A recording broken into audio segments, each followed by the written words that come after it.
11th waste हो गया है। दैट मीन 11th में सर हमने पढ़ाई नहीं की। आज देश के हर बच्चे के जहन में ये बड़ी बात है, क्योंकि उसको सितंबर में एनडीए एग्जाम देना और एनडीए का वो फॉर्म भर रहा है। और कमाल की बात कि आपको फॉर्म भरने का 2 दिन और मौका मिला है, आज और कल का। तो फटाफट फॉर्म भरिए और 13 सितंबर एग्जाम का एक्सपीरियंस करिए। सभी मैं उन 11th वाले बच्चों के लिए कह रहा हूं जो इस बार 11th का एग्जाम दिए हैं और 12th अपेयरिंग में आते हुए पहला अटेम्प्ट फेस करने जा रहे हैं। बड़ा प्रश्न है कि आखिर सर अब मैं 2027 में एनडीए में कम बैक कैसे करूं। एक साल तो मेरा गया सर, और ये सितंबर में मैं परफॉर्म करने वाला नहीं हूं। तो क्या अभी भी बैठ करके मातम मनाना है, या अभी भी बैठ करके इंतजार करना है सर बोर्ड एग्जाम हो जाए तब मैं शुरू करूंगा? नहीं, यही समय है, बोर्ड की ही पढ़ाई अहम है, और वो जब तक बेहतर नहीं होगी तब तक इन एग्जाम्स में भी बेहतर नहीं कर पाएंगे। और एनडीए ही नहीं, आपके साथ साथ जेई का भी दबाव आपके ऊपर है, बिकॉज वो भी एग्जाम आपको बैठना है। अगर आर्मी टीएस, नेवी टीएस जैसे डायरेक्ट एसएसबी आपको 4 साल में फ्री ऑफ कॉस्ट देनी है, फ्री की एसएसबी देनी है, तो जरूरी है कि इस स्टैंडर्ड पे भी खुद को प्रिपेयर करें। तो भाई देखो, अभी भी जब जागो तभी सवेरा, लेट नहीं हुआ। मैं सभी 11th पास कैंडिडेट को कहना चाहता हूं कि मेरे लाल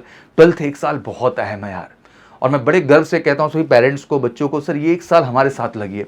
वादा करते हैं कि हम बोर्ड में भी लाएंगे 90 अबव, और एनडीए और जेई में भी पहले अटेम्प्ट में सफलता दिलाएंगे, जो कि जनवरी और अप्रैल में क्रमशः बच्चे को मिलने वाली है। तो मैं आज वही लेके हाजिर हूं कि एक साल तो गया, लेकिन आखिर वर्दी अभी भी तुम्हारा लक्ष्य है। तो आखिर एनडीए, क्लास 12th, जेई कैसे कम बैक करें, आइए सारी स्ट्रैटेजी के बारे में प्रॉपर ढंग से यहाँ डिस्कस करते हैं। सबसे पहले देखो, रियलिटी चेक देखें तो 11th में सर स्टडी इग्नोर की, एनडीए का सिलेबस तो टच ही नहीं किया सर, किसी भी टॉपिक पे बेस्ड मैंने एनडीए क्वेश्चन लगाए नहीं। बोर्ड भी ऐसे ही सर चल रहा था, टाइम पास तरीके से, टाइम वेस्ट हो रहा है। लेकिन अब 12th में सर एक चांस है आपके पास, एनडीए 2 आप देने जा रहे हैं, एनडीए फर्स्ट फिर से आपका लक्ष्य होगा। देखो हमारी बात सबसे अहम यही है कि भाई देखो 10th के बाद जग जाते हो 2 ईयर प्लान में तो बेस्ट है। मुझे लगता है देश भर के हर पेरेंट्स को, बच्चे को ये बात समझनी चाहिए कि सर 10th के बाद ये 2 साल महत्वपूर्ण है। नहीं, बच्चा कैसे एग्जाम देगा सर, अगर ये 2 साल गंवा दिए तो कुछ नहीं मिलना। बट कोई नहीं, अगर 11th भी हो गया है तो अभी अपने पास काफ़ी टाइम बचा हुआ है, जहां हम board plus NDA plus JEE तीनों को फोकस कर सकते हैं। और उसी प्लानिंग एंड स्ट्रैटेजी को लेकर मैं आपके सामने यहाँ पर हाजिर हूँ, ठीक है ना। अब 11th क्लास हो गया, फोकसिंग बोर्ड स्टाइल स्टडिंग नहीं, अभी बोर्ड ही चलना है, वही सारे टॉपिक उठाने हैं। बट अब पहले जो 11th के टॉपिक पे हमने नहीं काम किया है, उन टॉपिक को भी चेकलिस्ट बना लो, जो टॉपिक इंपॉर्टेंट है एनडीए जेईई एग्जाम के हिसाब से, उनके कॉन्सेप्ट पे भी काम करो। और हमारे यहाँ जो पढ़ाई 11th के बच्चे आते हैं, मैं ऐसे ही करते हैं, 12th का सिलेबस तो लेके चल ही रहे, बट पहले जो 11th के टॉपिक बच्चे ने लेफ्ट किए हैं, जो कॉम्पिटिशन में इन्वॉल्व होने वाले हैं, उन टॉपिक के भी कॉन्सेप्ट और क्वेश्चनर पे बच्चों को काम कराते हैं, जिससे उनका आत्मविश्वास बेहतर हो जाए, ठीक है ना। और हर चीज़ पर ध्यान देना है, क्योंकि देखो रिटर्न तो है ही, बोर्ड तो है ही, बट पर्सनैलिटी भी ग्रूम होना है। जब आप कैंपस का हिस्सा बनते हैं तो ऑब्वियसली आप में एक वो ग्रूमिंग भी आती है, आपकी कम्युनिकेशन, पर्सनालिटी, हर तरह से ट्रांसफॉर्मेशन आप में होता है, ठीक है ना। और ऑब्वियसली इस समय एक सही कोचिंग का चुनाव बहुत जरूरी है, क्योंकि अगर योग्य टीचर नहीं मिले तो फिर राम कहानी वही रह जानी है कि आप कॉन्सेप्ट क्लियर नहीं किए, क्वेश्चन आपने एनडीए जेईई के प्रीवियस ईयर लगाए नहीं, बोर्ड एनसीईआरटी सॉल्व नहीं किया, बस ऐसे चल रहा नहीं। आपको एक सीरियस ऑर्गेनाइजेशन का हिस्सा बन के, और एग्जैक्टली मैं कहूँगा कि आप मेजर गर्ल्स की क्लासेस को चुनिए, क्योंकि हम बहुत फोकस्ड हैं, हर महीने पीटीएम स्ट्रैटेजी सब कुछ प्रॉपर ला के आपको बेहतर से बेहतर बनाते हैं, ठीक है ना। ध्यान रखना है कि 12th में मैथ, फिजिक्स, केमिस्ट्री तो है ही, इसको तो बेस्ट हमें करना है, बट पहले जीएस और इंग्लिश को भी हम कवर करके चलेंगे। एज 16.5 से 19.5 ज्वाइनिंग की है, अप्लाइंग 15.5 से 18.5 बहुत सारे बच्चों के भी कंफ्यूजन रहता है, तो देखिए एज में भी है। जेंडर ऑब्वियसली मेल फीमेल दोनों कर सकते हैं इस समय। फिजिकल की बात करें तो ऑब्वियसली आपका हाइट बड़ा कंफ्यूजन बच्चों में रहता है, 157 बेसिक हाइट है, और वीमेन का 152 बेसिक हाइट है। एग्जाम ऑब्वियसली 2 पेपर होते हैं, पेपर 1 पेपर 2 होता है एनडीए में, पहला मैथ का और दूसरा पेपर आपका जीएटी का, जनरल एबिलिटी टेस्ट, जहां आपको इंग्लिश, जीएस और इन सबको देना, इंग्लिश, जीएस और साइंस होता है, और फिर आप एसएसबी का हिस्सा बनते हैं, फाइनल मेडिकल के बाद ज्वाइनिंग हो जाती है।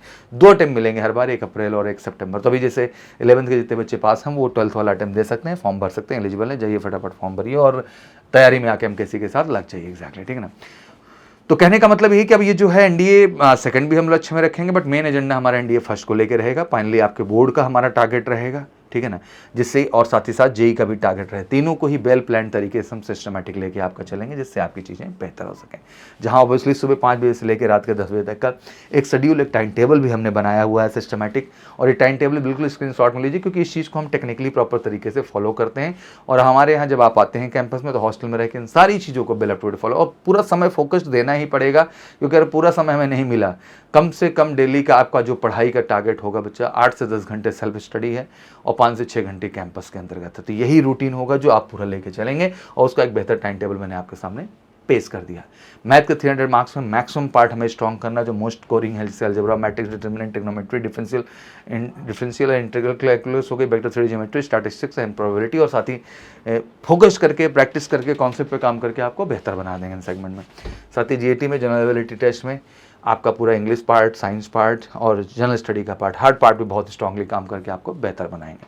अभी क्या करना, मैं यही कहूँगा कि भाई देखो 8 से 10 घंटे आपको सेल्फ स्टडी का देना है और 5 से 6 घंटे मेजिकल की क्लासेस देना है। अगर ये शेड्यूल आप प्रॉपर लेके चलते हैं तो बेहतर कर ले जाएंगे, कहीं से कहीं तक कोई डाउट नहीं है। आप बोर्ड में भी 90 अबव लाएंगे और साथ ही साथ एनडीए और जेईई को भी पहले अटेम्प्ट में सफलता के तौर पे आप सुनिश्चित कर पाएंगे। तो मेरे लाल मैं यही कहना चाहता हूँ कि this is the time to wake up, to understand कि आखिर ये 10th के बाद 2 साल और 11th के बाद 1 साल बहुत महत्वपूर्ण है। और मेजर कल्सी क्लासेस का 10th के बाद 2 ईयर फाउंडेशन प्रोग्राम, 11th के बाद 1 ईयर फाउंडेशन प्रोग्राम और 12th के बाद 1 year target program well designed है इस प्रोसेस के हिसाब से कि आपकी सफलता को हम 100% गारंटीड सुनिश्चित कर सके। तो फिर इंतजार क्यों कर रहे हैं, उठाइए फ़ोन करिए कॉल हमें 9696330033 जुड़ जाइए हमारे one of the best teachers team के साथ मिशन एनडीए के लिए और 100% सफलता के लिए। Thank you so much, wish you good luck, जय हिंद, जय भारत।